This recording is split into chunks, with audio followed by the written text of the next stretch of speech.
Hello, my name is Julie, and I'm 42 years old. I've been reflecting on a particularly difficult time in my life that began when I decided to end my marriage to Thomas. It became increasingly clear that we simply weren't meant for each other. His childish and immature behavior constantly frayed my nerves, and the thought of being tied to him for life felt less like a partnership and more like a sentence. However, the strain in our marriage wasn't entirely due to Thomas. His mother, Martha, played a significant role in my distress from the very beginning. She made it clear that I would never meet her high expectations for her son. Her relentless criticism and subtle undermining eroded my confidence, making me feel like an outsider in my own home. I recall countless evenings returning home from work, yearning for peace, only to find Thomas absorbed in his video games, completely disregarding me and our shared responsibilities. Any attempt I made to voice my frustrations was met with indifference. "Thomas, I've had a tough day. Could you help out with some chores?" His typical response was dismissive. "Later, I'm in the middle of this game." This disregard extended beyond our daily lives. He even forgot our anniversary, brushing it off when confronted with a casual, "It's just a date. We can celebrate some other time." Another time, he invited his overbearing mother over without informing me, turning what I had hoped would be a peaceful weekend into an unwelcome family gathering. "She's my mom, Julie. She can come whenever she wants." "Don't be uptight," he said. Discussing financial planning was another sore spot. Talking about budgeting or savings with Thomas felt like conversing with a child. "You worry too much. Let's just enjoy our money. We'll figure it out later," he would argue. These examples only scratched the surface of the deep-rooted issues in our marriage, where my concerns were routinely dismissed and my feelings invalidated. At family gatherings, Martha took pleasure in belittling me, never missing an opportunity to criticize my appearance, career, or even my cooking. I remember one evening, after spending hours preparing a meal, I hoped for a little appreciation.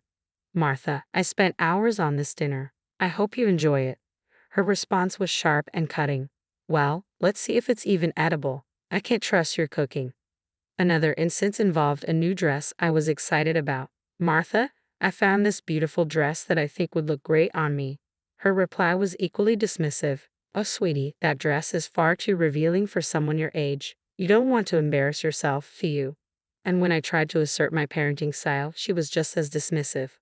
"Martha, I would appreciate it if you didn't criticize my parenting decisions." "I know what's best for my children," she retorted. "Clearly, you don't, or you wouldn't be making such foolish choices. Honestly, what is wrong with you?" When I shared my efforts to adopt a healthier lifestyle, hoping for support, she belittled me. "Oh, please, you're wasting your time with all that exercise and dieting. You'll never look as good as me." Her justification was blunt. Whenever I asked her to stop making snide remarks about me to others, she responded with, "I'm just telling the truth, dear. People should know what they're dealing with when it comes to you."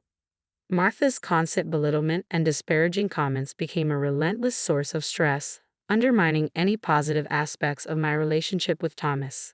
The breaking point came when I realized I deserved more than this toxic dynamic. It was a difficult decision, but I filed for divorce, seeking liberation from the emotional turmoil that had consumed me. In court, I laid bare the irreconcilable differences and the detrimental impact of our marriage on my well-being. As the proceedings concluded, I began to feel the weight lifting. Martha, my ex-mother-in-law, could hardly conceal her pleasure. She leaped up, a twisted smile of victory spreading across her face, reveling in the dissolution of our marriage. Her delight in my supposed defeat was as blatant as it was unsettling. Finally free from the shackles of a troubled marriage, I stood in the courtroom as Martha proclaimed triumphantly that she had won her son back. "I've won! I finally won!" Her declaration, soaked in delight, hung heavily in the air, igniting a surge of anger and indignation within me. How could she take pleasure in my pain, celebrating the end of my marriage as if it were her victory? I couldn't hold back my fury. With contempt lacing my voice, I confronted her, exposing the miserable and pathetic person she truly was. Instead of faltering, Martha only laughed, a cold, mocking sound that echoed through the courtroom. It was a cruel soundtrack to the closing of a chapter that had brought me nothing but distress. It served as a stark reminder that some people revel in the downfall of others, their joy twisted by bitterness. But her laughter only fueled my resolve to move beyond the toxicity that had walked out of that courtroom. I left behind the ruins of a failed marriage and a toxic relationship, determined to reclaim my life. I vowed to reclaim my life and pursue the happiness that had long eluded me. Martha's mocking joy highlighted the struggles I had endured and the inner strength I had discovered. No longer would I allow the judgments of others or the cruelty of those intent on belittling me to define my worth. I was determined to rise above the bitterness and embrace the freedom that lay ahead. With each step I took, I embarked on a journey of self-discovery and healing, committed to building a life that reflected my true value. The road ahead was uncertain, but I faced it with unwavering resolve. The path to happiness might not be straightforward, yet the struggles and hardships I had faced had forged resilience within me. It was time to leave behind the drama, toxicity, and emotional scars, stepping into a future brimming with hope, self-love, and the promise of brighter tomorrows. Unfortunately, the story doesn't end here. When Martha gloated about her victory, she expected to gain something tangible, something she believed she had finally secured. But fate had other plans. She thought she would inherit a coveted family heirloom, the stunning diamond orchid necklace, a piece with exquisite design passed down through generations and valued at millions due to its rarity and craftsmanship. Whenever Martha saw the necklace, her eyes sparkled with unmistakable greed. Yet, throughout my marriage to Thomas, it remained tantalizingly out of her reach. During our years together, Martha often suggested selling the necklace to fund more practical needs, but each time, I firmly rejected her idea. I explained that the necklace was not only valuable, it held deep sentimental significance as a vital part of my family's legacy. Despite her relentless attempts to sway my decision, I stood resolute in my commitment to keep the necklace within my family. After the divorce was finalized, Martha believed she might somehow benefit from the necklace's value, thinking she could claim a share that would satisfy her materialistic desires. What she didn't know was that I had other plans in mind. A month had passed since the divorce when, unexpectedly, I heard a familiar knock at my door. When I opened it, I found Martha standing there, her face streaked with tears and her voice trembling. "Julie, please, I need to talk to you," she pleaded. Despite my mixed feelings, curiosity laced with reluctant sympathy, I stepped aside and let her in from the cold. Once settled in the living room, I encouraged her to share what was on her mind. Through her sobs, Martha struggled to articulate her thoughts, revealing the collapse of her carefully laid plans. "My plan, it failed, Julie. I thought I'd finally have what I wanted, but everything has gone wrong." With a hint of skepticism, I pressed her for details, intrigued by her apparent defeat. "What plan are you talking about, Martha? Why are you so upset?" Taking a deep breath, Martha tried to compose herself. "I thought that after the divorce, Thomas would be entitled to half of the heirloom's value," she confessed. Her scheme had hinged on manipulating her son to secure a piece of my family's treasure, a plan now clearly in ruins. I thought I had triumphed, but then Thomas dropped a bombshell that shattered all my hopes. Curiosity mixed with a dose of satisfaction urged me to lean in closer. "So what did Thomas reveal, Martha? I'm listening." Wiping away her tears, her voice filled with regret and disbelief, she said, "He told me he forgot to mention a prenuptial agreement he signed before we got married. It clearly stated that the heirloom, along with all your money, was completely off limits. I never stood a chance." I couldn't help but burst into laughter, a wave of relief and vindication washing over me. "Oh, Martha, you have no idea how much I anticipated this moment. I knew all along that your manipulative schemes would unravel." Martha's face flushed with a mix of embarrassment and anger. "You knew all along and still let me believe I had won? How could you?" Leaning back in my chair, a sense of triumph radiated from within me as I replied with a satisfied smile, "Oh, Martha, I didn't let you believe anything. You saw what you wanted to see. Blinded by your greed, I knew the truth would eventually come out." As the reality of her folly sank in, Martha's tears shifted to a mix of frustration and regret. She had played her hand, and it had spectacularly failed, leaving her with nothing. "I can't believe you signed that prenup," she said incredulously. "I was hoping to at least get some of your money after the divorce." "Martha, I signed the prenup precisely for situations like this. I anticipated a time when someone might try to take what's rightfully mine. You were never really about being the good wife, were you?" "How could you do this?" she asked, her voice trembling. "This isn't about being the good wife, Martha. It's about protecting myself and my assets from manipulative people like you. I had the foresight to secure my future," I explained, unapologetic. But I need the money, Julie. I'm desperate, she pleaded, her desperation evident. That's not my problem, Martha. You made your choices, and now you have to deal with the consequences. It's time for you to leave my house. You're so cruel and selfish, she shot back. I'm not the one who tried to deceive and manipulate for personal gain. You reap what you sow. Now please, leave. The room fell into an uncomfortable silence, punctuated only by Martha's sobs. The weight of her failed schemes filled the space, serving as a stark reminder of the consequences of her actions. As the reality of her situation dawned on her, Martha faced the painful truth. Her greed and deceit had left her with nothing. Despite her predicament, I remained firm, resolute in defending my rights and protecting what was rightfully mine. My experiences had taught me that trust and love should not blind one to the potential for betrayal. As Martha prepared to leave, her expression reflected a mix of anger and resignation, the bitterness of her choices hanging heavily in the air. With a resentful tone, she spat out, "You call me heartless. Martha, reflect on how you treated me throughout my marriage to Thomas. You were the one who was vindictive, cruel, and manipulative," I retorted. "You're exaggerating. I never treated you badly," she protested defensively. "Oh, really? Shall I remind you how you purposefully excluded me from family events, belittled my achievements, and spread rumors about me? You seem to relish my distress." "I did no such thing. You're just trying to paint me as the villain." Martha's voice grew more desperate. "Enough of your lies and manipulation. Leave my house now, or I will call the police. I'm giving you an ultimatum," I declared firmly. "Please, Julie, just give me some money. I need it." Martha pleaded desperately. "You have 50 seconds to leave my property. This is your last chance." "You can't do this to me, Julie. I'm family," she protested.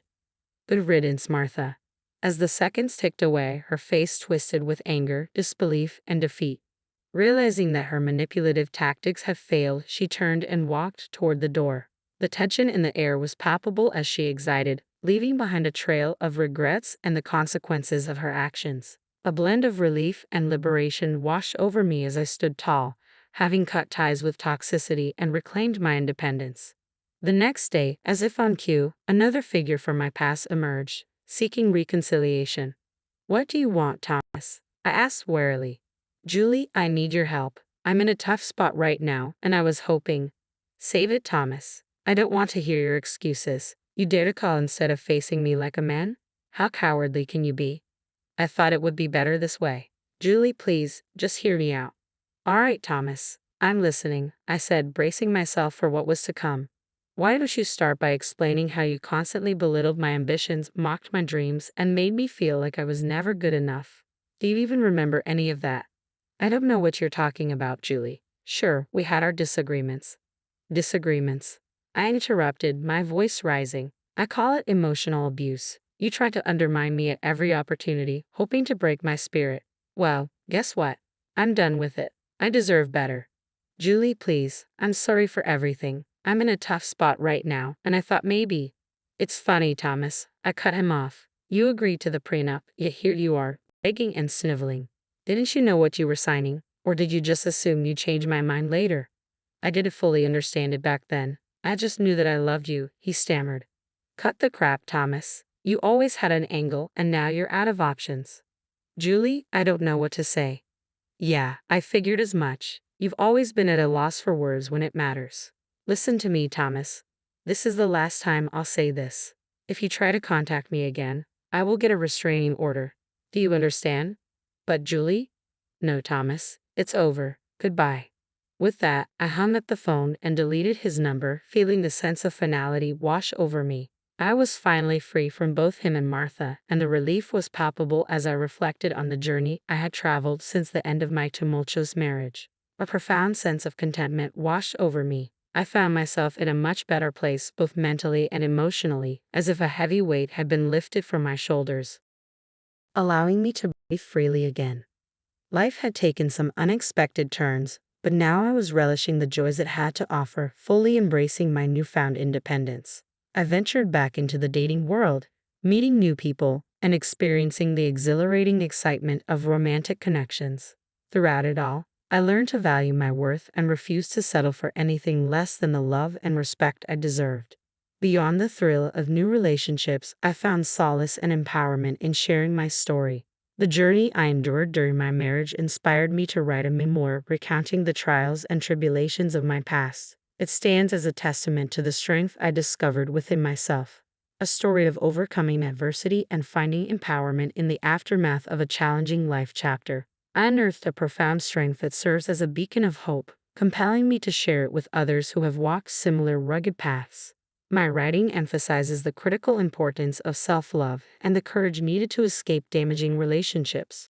As I move forward, I can hear the distant rumblings of discontent from my ex-husband and former mother-in-law, their envy unmistakable as they observe my blossoming success and well-being from afar. Their miscalculation of my inner fortitude has left them grappling with the repercussions of their actions. While I've distanced myself from their toxicity, their attempts to tarnish my reputation persist. Martha and Thomas have made a few feeble attempts to discredit me, trying to drag me down to their level of despair. Yet I remain unshaken and undeterred, firm in my resolve to take legal action against their defamatory statements. Their provocations only fuel my determination to see justice served. This new chapter of my life is steeped in gratitude for the resilience I've discovered within and for the solid support system surrounding me. Encircled by friends and family who uplift and inspire me, they cheer on my transformation and motivate me to continue reaching for greater heights. From the ruins of a shattered marriage, I have emerged not only unscathed but fortified, enlightened about my worth and more determined than ever to live freely and fully. This journey, though fraught with challenges, has catapulted me to a realm of self-empowerment and authenticity. My life's narrative is no longer defined by the shadows of pain but illuminated by the triumphs of overcoming and thriving. Having moved past the darkness, I now bask in the light of promising new beginnings. As I pen the ongoing chapters of my life, I approach each page with renewed purpose, seizing the happiness that had previously eluded me. Every word I craft is a step toward reclaiming my voice, my power, and my essence. My quest for revenge was never about stooping to their level, but about ascending beyond it, showcasing the robustness and elegance inherent in my spirit. I am Julie, reborn from adversity, like a phoenix rising from the ashes, ready to soar to unprecedented heights and leaving the remnants of my past far behind in the dust.